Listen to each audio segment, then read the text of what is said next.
Hey guys, Rick here. Wanted to make a update video for how things are going with my books, the channel, and everything else going on in life. I'm trying to get to a habit of creating videos much more often on this channel. It's something that I want to try to grow a community here on YouTube, so I need to be putting more and more effort into it. So this week, I've decided to start doing the editing process for book 2 of the Kingdom of Sand series. So I've already ordered a couple of my own copies of Kingdom of Sand Book 1, which is Judgment Day. That's why I don't have it here. It's still arriving from Amazon.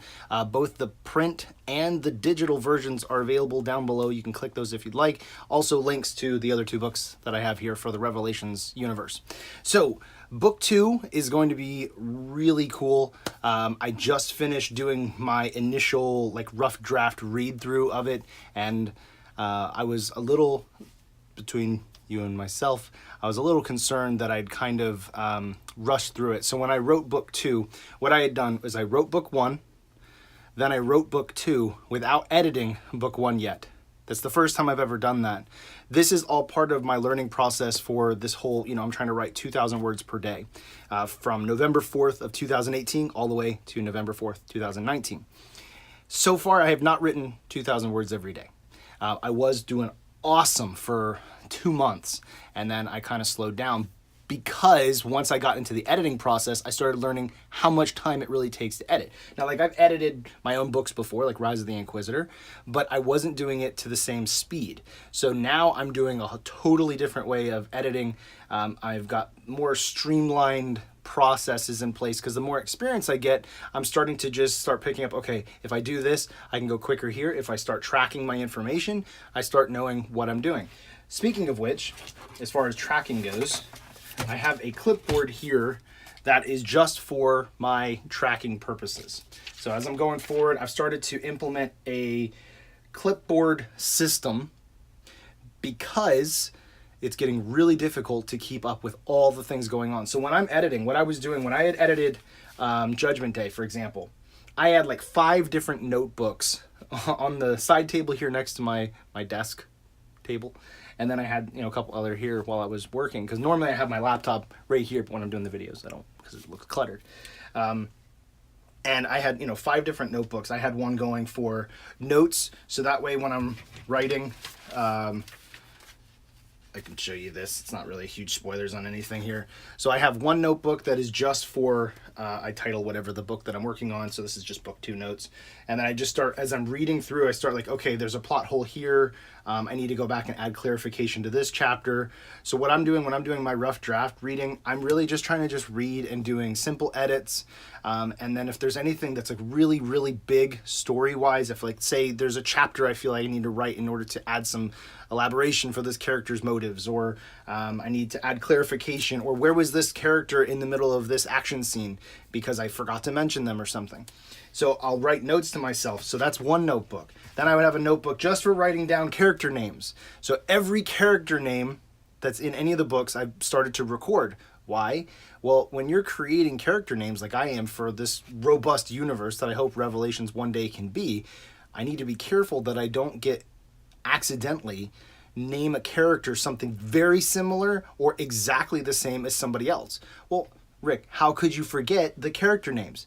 Well, except for your main cast of any of the books, when you start getting into 50, 100, 200, 300, 500 different character names, for example, how am I going to remember 500 different character names?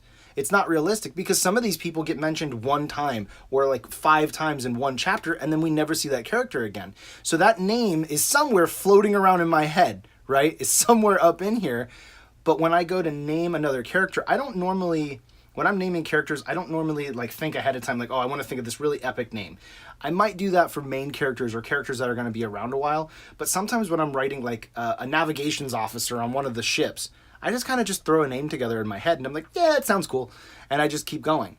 Well, if I'm not careful, what I'll do is that name is still up here, and then I might accidentally rename a character the same name or give them a name that's too similar that I don't want people to think, are they related? I might use the same last name on accident. Any of that stuff, I don't want to run into that, right? Because in Revelations, you have some names that are similar to Earth, and then I have some names that I've just made up. So sometimes when you're just making up names, certain words just stick out to the imagination. I don't know why. Maybe you wouldn't have that problem when you're writing, but I do. So I've got one clipboard now, because I used to do the notebook. I just started doing this clipboard system for editing book 2. So, for example, you can see I've got tracking terms, which just means sometimes I change the meaning of words. So, like, for example, just like a mirror for us is called a reflector in Revelations. Why? I just wanted to change the word, because I feel that Revelations does not take place in our galaxy. It has nothing to do with Earth. It has humans, but nothing to do with Earth. So there are certain words that I feel I need to change in order to help immerse the reader into the fact that this is someplace else, that this is not Earth, that these are not humans that use the same vernacular and vocabulary that we do. So I wanted to change certain things, not everything. I need some things to be the same. For example, like instead of the word day, we use rotation in Revelations. Why? Because, the planet rotates, right? It spins, and, day and night. It's very scientific stuff. So I got a clipboard just for terms. I have one also for characters, like I was saying, the character names, and then I also have one for ships. That's another issue with ships, is the same thing with characters, although there's not nearly as many named ships. But sometimes I have a ship that's in a scene for one chapter, or they get mentioned again, but like 10 chapters later.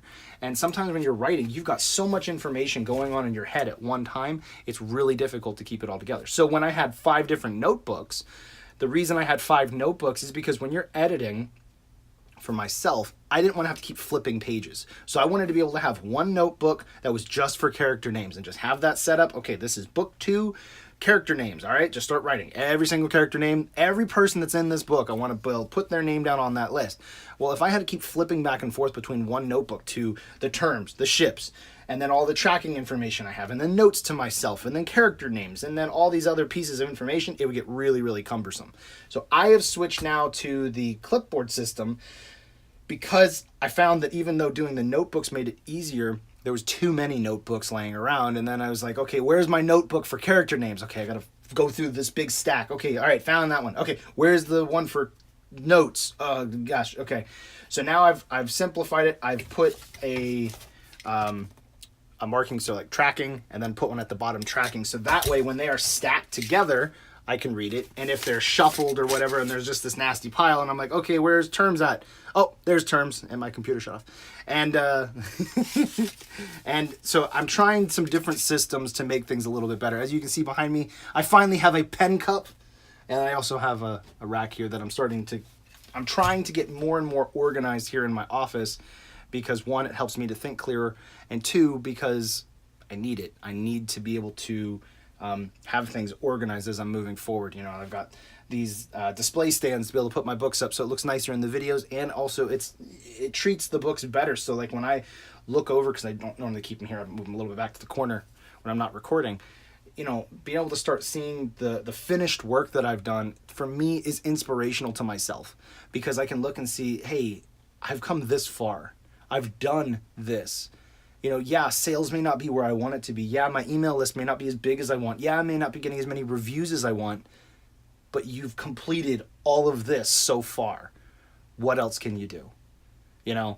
Because sometimes, when you're an author, it's really, really easy to get up in your own head and bog yourself down with like, man, this sucks. I'm not moving forward like I want and everything.